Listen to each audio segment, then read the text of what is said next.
ketika kita itikaf, malam penentuan Lailatul Qadar itu malam penuh kemuliaan. Bayangkan digambarkan dalam Al-Quran, seluruh malaikat yang pernah Allah ciptakan turun semua ke dunia. Sampai dijelaskan, andai saja itu sama dunia tak dengan malaikat, baku tak beraki. Begitu mulianya itu malam. Maka setan berusaha juga menggagalkan. Caranya apa? Dia buat kita cepat puas beribadah. Sudah makan pulang. Maka saya bilang tadi sama-sama Nana, kalau kau pulang pasti nak kalah kau setan. Apa? Sudah makan, tidur. Tidak pima kau sholat subuh berjamaah. Ada yang tinggal, tapi masih kalah sama setan. Dia tidak itikaf, duduk di luar. Itu itikaf dalam masjid. Kalau tidak bisa ngaji, duduk saja. Itu bagian itikaf. Imam Syafi'i mensyaratkan itikaf itu dalam masjid, tidak boleh di luar. Nah, kalau pekerangan begini, masih bagian dari itu. Tapi kalau cengke-cengke, Nabi Eta mau ke setan. Nabi bilang, tunggu aku di luar mau tunggu sembahyang subuh. Begitu caranya setan. Maka Dede, kalau selesai sholat, makan seadanya, masuk lagi di masjid. Jangan kau mau kalah setan. Karena belum tentu Ramadan akan datang kita dapat. Kita ini orang miskin, passwordnya masuk surga, paling gampang ibadah di masjid. Kalau orang kaya masuk surga, password gampangnya bersedekah. Nah kita mau bersedekah apa ceki? Berarti jalur sedekah tak tutup nih. Jalur apa yang bisa kita lewati? Ini nih jalur kita itikaf di masjid. Datang, nah, aturan-aturannya, sunnah-sunnahnya. Satu, disunnahkan mandi sebelum ke masjid. Mandi. Kalau tidak bisa kita jam 1 ke masjid, jam ki nanti poso ki. Niatkan ki waktu mandi sore itu mandita. Sudah disunnahkan berpakaian yang rapi. Ketika mau pakaian rapi, nah goda itu setan. Pokoknya itu setan berusaha. Kalau tidak bisa kau kalai, jangan nguntung. Nah goda mau kau, biasa ya mau kau pakai, biasa mau. Nah bilang koran lagi soalim. Itu bisikan setan. Maka pakai yang terindah ketika mau masuk masjid. Itu perintah agama. Sudah itu sunnah pakai parfum. Kalau begini cara-cara, berarti kita serius. Coba beda kalau ada mau didatangi, serius kita. Mau pergi pengantin, serius kita pakaian. Baku janji kita mantak jam berapa. Kalau kita serius mau menjemput Lailatul Qadar, ada ciri-cirinya. Di antaranya dia berpakaian yang rapi, mandi, pakai parfum, sampai datang lebih awal. Tinggalkan rumah sudah ada wudu, sampai di masjid langsung sholat. Nah, sholat apa? Kita mulai dengan sholat wudu. Kalau tidak di rumah ya sholat wudu di rumah. Tapi kalau di masjid wudu ya sholat masuk di masjid, langsung ke sholat wudu. Sudah sholat wudu, belum masuk waktu misalnya, tunggu. Nah, jam 1 kita di sini, skedulnya, tertib acaranya, jam 1 dini hari mengaji. Ada yang pimpin ngaji. Nah, 30 menit sudah mengaji, pas jam 01.30 mulai sholat. Nah, sholat apa tadi malam? Tahajud, apalagi? Hajat, sholat taubat, witir. Intinya, jangan mau cemas soal bacaanmu. Ada imam, diam aku saja. Ikuti saja imam. Yang tidak boleh kalau imam baca kul huwallah, kau baca kul a'udzu nas. Itu namanya kepala batu. Nggak ikut sama imam. Kalau tidak ada bacaan, ikut saja sama imam. Nah, sudah apa lagi? Setelah sholat kita lakukan. Baru kita dengar ceramah. Program kita ceramah itu jam 3.30 sampai pukul 4 pagi. 4 pagi kita makan sahur. Makan sahur disediakan, tapi seadanya, ya. Kalau mau ki enak, bawa ki sendiri. Mau ki paling bagus lagi, kalau berdua ki bawa ki 4 bungkus. Kasih orang 2. Sedekah, ya. Mudah-mudahan sedekah itu pada malam itu Allah ganti berkali-kali lipat. Jantung kau kalasi, ada tong kalasi. Sudah makan membawa pulang. Ada juga begitu, tidak apa-apa. Tapi Allah menilai kamu. Nah, sudah Bapak Ibu saudara-saudara sekalian, kalau sudah makin sarapan, langsung masuk lagi di masjid. Nah, gua laku itu lagi setan. Keluar kau dulu. Tunggu besok azan subuh. Itu setan.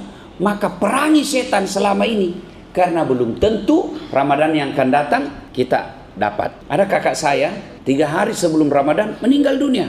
Padahal saya daftar haji hari Jumat, hari Senin meninggal. Padahal waktu ditelepon dia bilang, belikan nggak kudung, saya pakai tarawih. Tidak sampai. Alhamdulillah kita masih hidup, gunakan sebaik-baiknya ini. Sudah Bapak Ibu, sudah sholat subuh, dengar lagi ceramah seperti sekarang. Tunggu sampai masuk waktu Isra, suruh. waktu suruh. Sembahyang maki 2 rakaat. Tapi syaratnya harus ki duduk mengaji. Kalau tidur-tidur jaki, enggak. Kalau dengar ceramah seperti ini boleh. Tapi kalau begitu selesai sholat keluar jaki duduk-duduk, enggak bisa. Nah, sudah masih ada waktu, kita sholat duha dulu. Barulah kita pulang. Kalau ini kita lakukan tiap hari, insya Allah gampang kinjuk karena Lailatul Qadar. Lailatul Qadar itu jangan maki hitungi ganjil genap. Datang maki tiap malam, pasti dapat ki. Karena kalau hitung-hitung ki, nanti kalasi namanya, culas. Nah tunggu saja malam 27. Itu saja dia datang. Ini yang biasa, ini mental-mental petarung ini begini. Datang saja tiap malam. Insya Allah kalau tiap malam 10 malam terakhir tiap malam datang, dapat gitu. Apa kelebihannya? Itu coba kita lihat itu Al-Quran. Dia lebih mulia dari 83 tahun. Artinya apa? Satu kali kita berbuat baik di situ sama, bahkan lebih mulia, bukan sama, lebih mulia dari 83 tahun. Kalau sholat di situ berarti lebih mulia daripada 83 tahun kita sholat berturut-turut. Ada di sini pernah sholat 83 tahun berturut-turut, tidak pernah berhenti-berhenti. 20 rakaat saja nalari mako. Iya toh. Nah, jadi lakukan kebaikan-kebaikan. Ada pertanyaan, bagaimana kita kodong yang perawat, yang penjaga pasien, mama tak sakit, atau suami tak sakit, anak tak sakit, motong kita dapat Lailatul Qadar, boleh. Sambil nunggu pasien kita zikir, sambil nunggu pasien kita ngaji, sambil nunggu pasien kita istighfar, tuh bisa. Bagaimana tonseng kita kodong yang cari nafkahnya malam, boleh, punya peluang, tapi tidak itikaf namanya, tapi punya peluang untuk mendapat Lailatul Qadar. Kenapa? Karena Lailatul Qadar dianjurkan melakukan segala kebaikan. Kebaikan itu termasuk cari nafkah. Suatu kali Nabi lagi ceramah seperti ini. Tiba-tiba lewat anak muda bawa cangkul. Semua majelis yang hadir di majelis Nabi, dilihat itu anak muda yang tidak mau singgah. Ada yang langsung ngomong, "Codok gitu." Dia bilang, "Cilakanan Jo, tidak mau singgah-singgah. Singgah saya kok dengar ceramah. Masa pergi kau saja lewat?" Nabi dengar. Apa dia bilang? Kamu dengar ceramah kebaikan, dia juga pergi cari nafkah kebaikan, sama sisi Allah SWT. Jadi adik-adik sekalian, kalau misalnya dokter koas malam, dia tugas, dia tidak itikaf, tapi tetap ibadah. Kenapa? Dia jaga pasien, itu kebaikan. Adik-adik sekalian, kita mau pergi di masjid tarawih, tapi ada kewajiban cicilan yang harus dibayar, sehingga kita harus cari nafkah di malam hari. Cari nafkah itu ibadah, sehingga tidak mesti tarawih. Kenapa Nabi cuma 4 malam tarawih? Kenapa Nabi cuma 4 malam tarawih? Karena Nabi tidak mau jadikan tarawih itu sebagai beban. Kalau gara-gara tarawih akhirnya orang terbengkalai cari nafkahnya, Nabi tidak senang seperti itu. Maka Ramadan gunakan dengan sebaik-baiknya ini. Ya, ini baru pemanasan. Ya, malam 20. Nah, besok malam 21 datang maki lebih awal. Ya, saya ulang, mandi ki dulu. Anak muda yang panjang rambutnya pakai kosongko. Tidak main-main ini. Kenapa?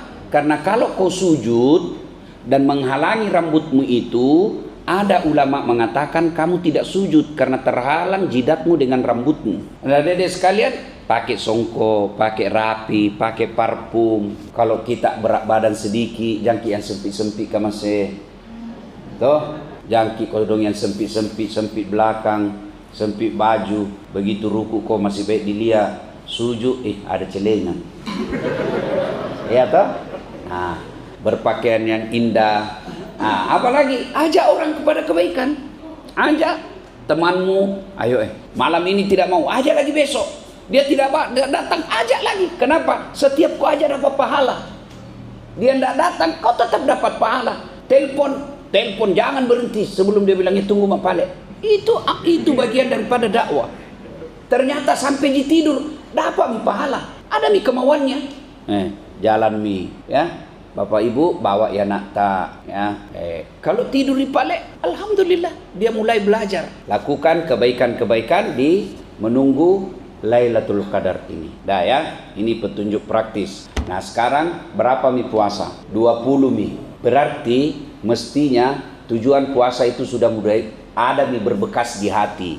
Apa tujuan puasa? Apa salah satu tujuan puasa? Saya kasih hadiah. Ada bahasa dalam Quran yang identik. Bukan tujuannya uang merah. Ayo. ada bahasa dalam Quran yang sama maknanya menahan. Oke, kalau begitu saya kasih tahu, masuk kembali. Yaitu saum dengan siam. Siam puasa, ya. Anda bacakan tadi ayatnya tadi puasa, baru dapat kau hadiah. Ya. Ini hadiahmu. Cepat. Ya. Nah, itu tadi wahai kutiba alaikumus siyam. Kasih deh. Ya. Siam. Siam itu kalau dalam ayat ini adalah menahan makan, minum serta berhubungan badan secara sengaja, tapi batasnya subuh sampai maghrib. Itu siam, puasa. Berarti hanya ini yang dilarang, makan, minum, berhubungan badan. Itu pun sengaja, Pi. Kalau kau tidak sengaja tidak batal. Ya, makan kocoto jam 9. Tapi lupa bilang puasa kok tidak batal. Karena tidak sengaja. Sengaja Pak kok baru batal. Tapi kalau hari ke-9 bilang kok lupa baik balik-balik makos. Ya kalau hari pertama oke lah. Nah, tapi ada yang lebih tinggi daripada siam. Apa itu? Saum. Dia mengendalikan hawa nafsunya 24 jam dan selamanya.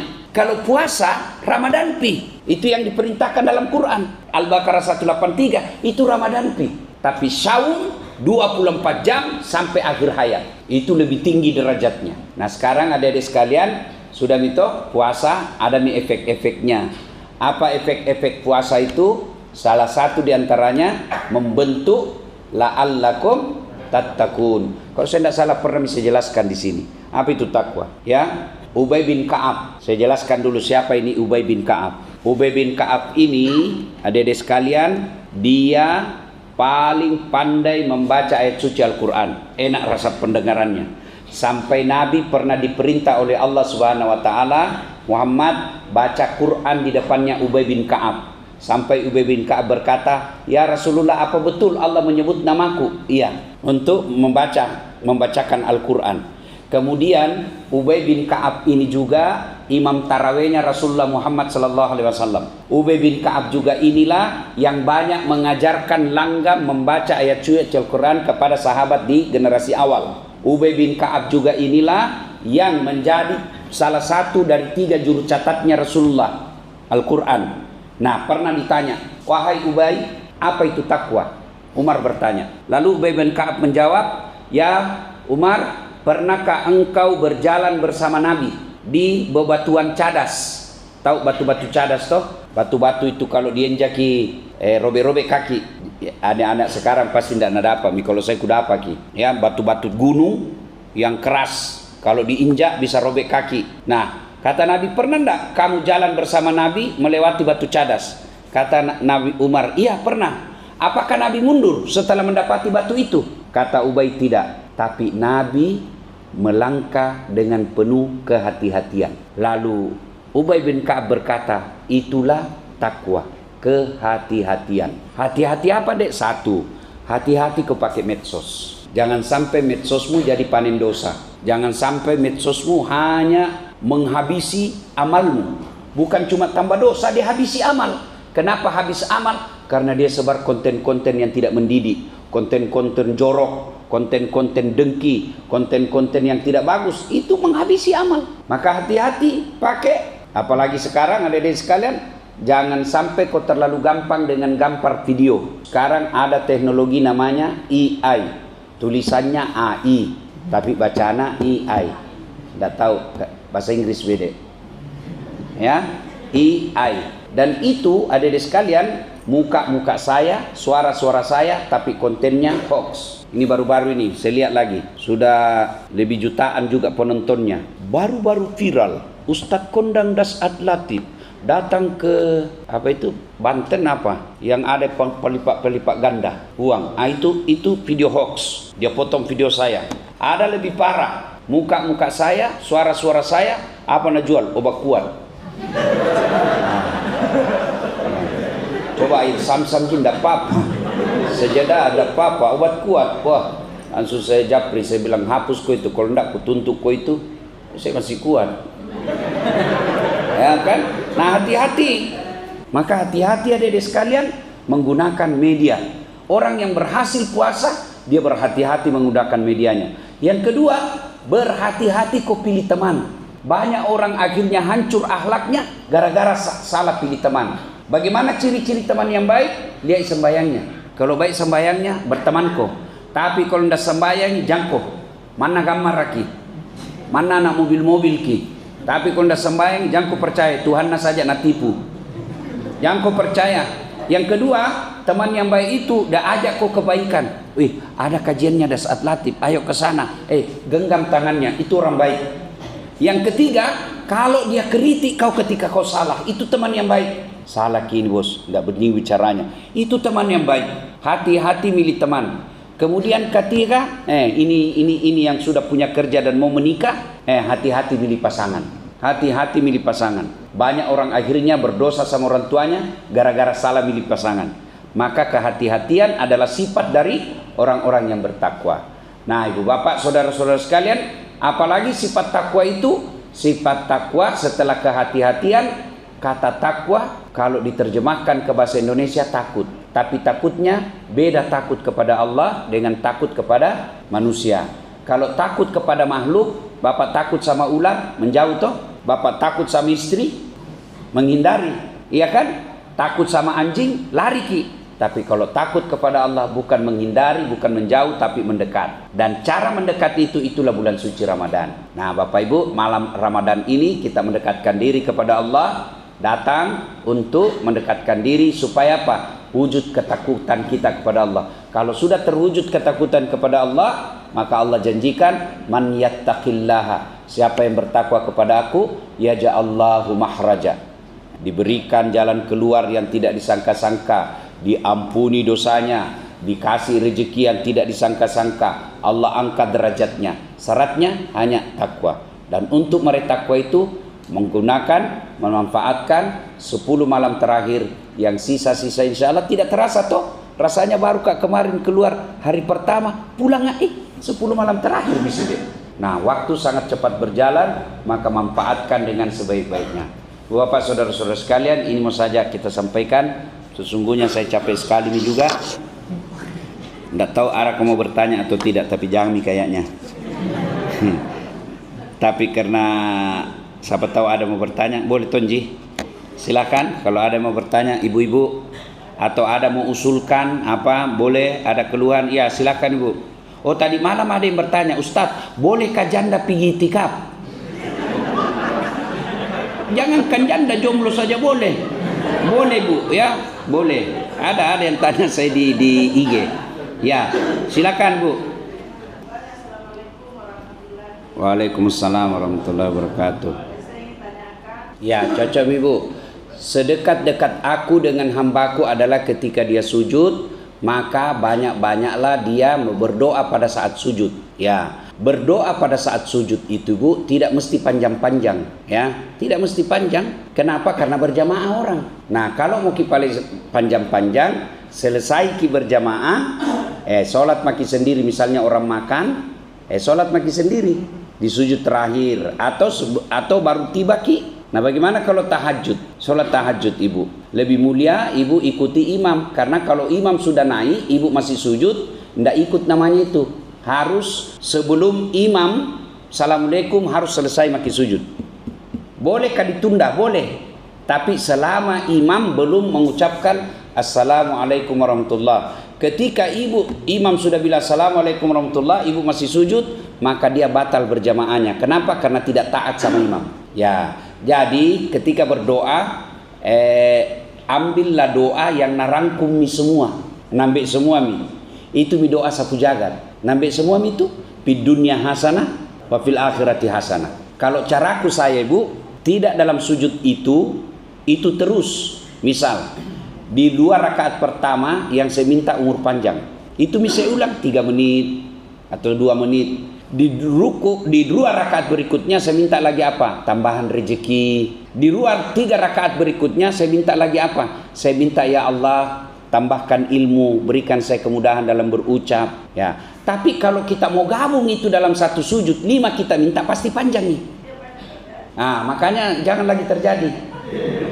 Nah, jadi kalau ibu mau, kan tidak mesti di tahajud ini ya. Bisa nanti ibu selesai sholat tahajud, ketika rehat, ibu berdoa. Kan ada lagi jaraknya bu, selesai sujud itu kan biasa dikasih imam ada 2-3 menit, imam minum atau memberi kesempatan. Nah di situ langsung kita juga berdoa. Ya, intinya doa. Ya, sudah ibu Mus? Ya, ada lagi, Jeremy. Oke, cukup. Terima kasih Bapak Ibu Saudara-saudara sekalian. Mudah-mudahan umur panjang. Kita jumpa lagi esok hari. Kita mulai pukul 01. Kemudian tadarus pukul 1 sampai 1.30. Lanjut sholat sampai pukul 3. Kemudian tausiah jam 4, makan sahur sekitar 20 menit. Lalu kita masuk sholat lagi, menunggu waktu subuh. Sholat subuh, tausiah, tanya jawab, sholat, bubar. Tapi kalau mau tunggu lagi sampai maghrib di sini, itu mie aslinya itikaf. Ya, tidak keluar-keluar ya. Terima kasih, mudah-mudahan ada manfaat. Lebih dan kurangnya mohon dimaafkan.